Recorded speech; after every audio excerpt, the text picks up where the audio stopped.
Professor Symons was a prominent figure within the Peterborough community. He served on the board of directors for the Peterborough Red Cross and Community Fund, as well as serving as a founding member of the Otonabee Region Conservation Foundation and the Greater Peterborough Economic Council.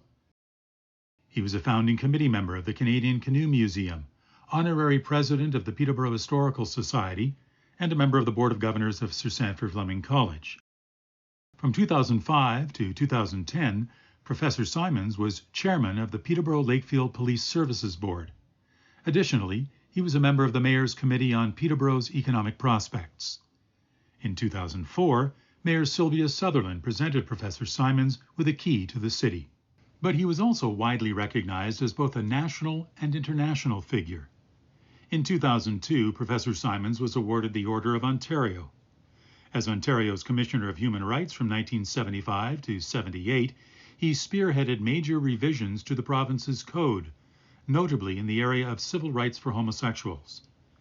Additionally, he chaired the Ontario Heritage Trust for 8 years and was on the Board of Governors of the Ontario Medical Foundation, the Ontario Arts Council, the Advisory Committee for Heritage Ontario, the Architectural Conservancy of Ontario, and was a founding member of Heritage Canada, to list a few of his activities. Internationally, Professor Symons distinguished himself through his work as chairman of the Association of Commonwealth Universities and chairman of the International Board and vice president of the International Council of United World Colleges. In 1982, he was awarded the Distinguished Service to Education Award of the Council for the Advancement and Support of Education. He was named Fellow by Oriel College, Oxford University, and a Visiting Scholar and Fellow by Cambridge University. He's the recipient of 13 honorary degrees from universities and colleges across Canada and the recipient of both the Queen Elizabeth II Golden and Diamond Jubilee Medals. In addition to the creation of Trent University, Professor Symons was instrumental in the founding of Fleming College and more than a dozen other colleges and universities around the world. His efforts in the creation of Peterborough's Sacred Heart College resulted in a knighthood from the Vatican in the Order of St. Sylvester in 2012. The importance that Tom always had of the integration of the city and the university. From the very beginning, he knew it was important that the university reach out to the city so that city felt part of the university and the university part of it. And that went even down to the collection at the General Electric of dimes and Coke bottles after Tom had been there to speak to workers and that. Tom was on the hiring committee, actually, that determined the presidency of Sir Sanford Fleming College. And Tom and David had a very warm and close and good relationship. And how that reflected in the community was that there was a relationship between Sir Sanford Fleming College and Trent University that was unique in the communities, I think, in Ontario that had both the university, and there aren't that many, that had both the university and the college. Tom served on the board at Sir Sanford Fleming. David served on the board at Trent University. But they worked remarkably well together, certainly to the benefit of the college and the university. And that, if you speak to anyone who was around in those days, and there's fewer of us all the time, I think they'll point out that was quite a unique situation, that close relationship between the two post-secondary educational institutions in Peterborough. And that really was Tom and his appreciation of the type of education the college was offering, as well as, I think, his appreciation and friendship with the founding president. The students caught that too, a sense of bringing something new to Peterborough, very aware of themselves going around town with their green gowns still on and not high school blazers, and very aware that Peterborough was interested in them and taking notice. It's amazing to see all the advertisements from Peterborough shops and businesses in the first yearbooks the students produced. Everybody seemed to want to be present in those first yearbooks. It certainly is true that in Peterborough, we now have a small city crowded with students during terms. Sir Sanford Fleming, as well as Trent, and Tom had an important hand in bringing about the Sacred Heart College as well. The small city is a city full of students and teachers now, and that is very special. I always admired how much he loved Peterborough and how much it meant to him, and how he continued to live and participate in this community after his retirement from the university. And I think we shared that love of Peterborough, and it was wonderful for me to see that somebody had made this city their home base, and that they cared about its heritage and its citizens so much, but yet at the same time, they were also very broadly connected to other projects and other people, both nationally but also all around the world. But he also took his passion for education to the international scene. You know, he became a friend, I would say, of the Prince of Wales, and very much instrumental in the association of Commonwealth universities and the development of Commonwealth studies. So his love of Canada and his questioning about Canada's place in the world actually was taken much beyond the local area, the provincial area, the federal jurisdiction, and of course, international. He made a contribution to all of those orders of government and places in the world. What was Tom Symons' greatest legacy? If I were to point to one thing, almost impossible, because there were so many contributions by him to the country and to the world. I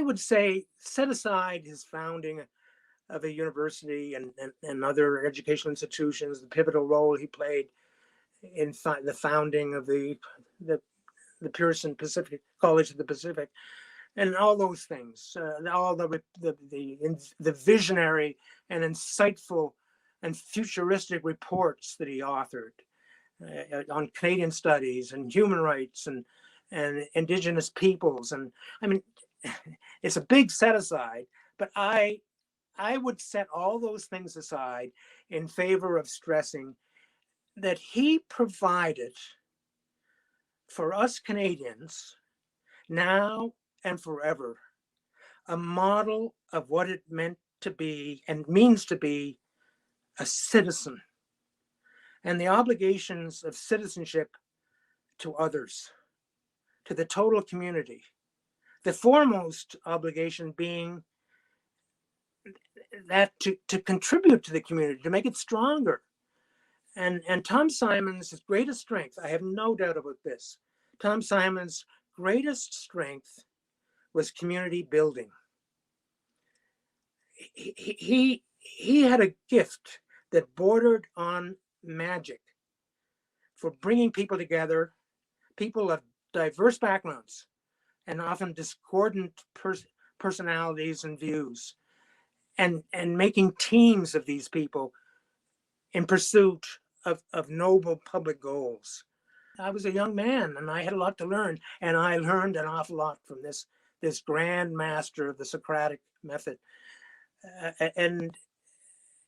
And that's all by way of saying that he, just as he wasn't a rabbit Tory, but was a citizen Tory, he was an exemplary citizen of Canada, certainly of Peterborough, of Ontario, of Canada and the world. And because he had bred into his very fiber what I would liken to the Roman notion of civitas, citizenship. The basic Roman concept of citizenship being the highest value of a community, I thought Tom Symons embodied. And he manifested it and made it real through all the public services he rendered, the selfless public services he rendered in so many different facets of our own country and of the world as a whole. If one of Tom's great gifts was his gift for friendship, he was able to turn that gift for friendship into a gift for the creating of community. Wherever Tom was, whether it was a Devonshire House or Trent University or the Commission on Canadian Studies or the National Library Board or the Ontario Human Rights Commission or the Historic Sites and Monuments Board of Canada or any other group or organization, Tom's first instinct was to see it as a community, and then his second was to help it achieve a greater sense of community, to be a better community than it already was. And I think he did that for Canada also, through his work on Canadian studies, through all his work in public policy, through his work in bringing the two language groups together in Ontario and in Canada. Tom helped Canada to be a community, but he helped all the other institutions and organizations and groups of friends of which he was a part to be a better community. And I think the tribute to that is that 56 years after the founding of Trent, on his 90th birthday, more than 500 people wanted to gather at Trent to thank him and to tell him what they had done for him, for themselves personally, but what they had done for their community, for Trent and for the Trent community. Is that Tom provided us and provided Canada with a model of public service. He devoted his whole life to various forms of public service. I suppose the founding of Trent itself was a kind of public service, but even while he was at Trent, he was already heavily engaged in acts and forms and activities of public service, whether it was as the policy advisor to a national political party, to as an advisor to the Premier of Ontario on the National Unity Challenge, in his role as chair of the Symons Commissions investigating and mediating disputes over language rights and education in Ontario, and then in innumerable other ways. He was such a Canadian, and he really instilled this being a Canadian and being what it meant to be and how it made us unique and different, and how to carry that sensibility wherever we went around the world. When I say we, I speak about my brothers and myself. And for me, we've all gone our separate in our separate directions all over the world. And I've certainly carried that pride of being a Canadian and always loving coming home to Canada. And I know that was a feeling my father always had, no matter where he was in the Commonwealth. And he was always so happy to come home and to come home to his community in Peterborough. I know that was incredibly important to him. He always enjoyed being there. He was a Toronto boy originally, but he certainly loved Peterborough and Marchbanks and Trent and the community that surrounded him there. It was a wonderful, wonderful gift to have in life when that happens. You have these political figures, Diefenbaker. I even remember René Lévesque and his swirling cigarette smoke at our home. And political figures, certainly Bob Stanfield. Political figures were always at Marchbanks.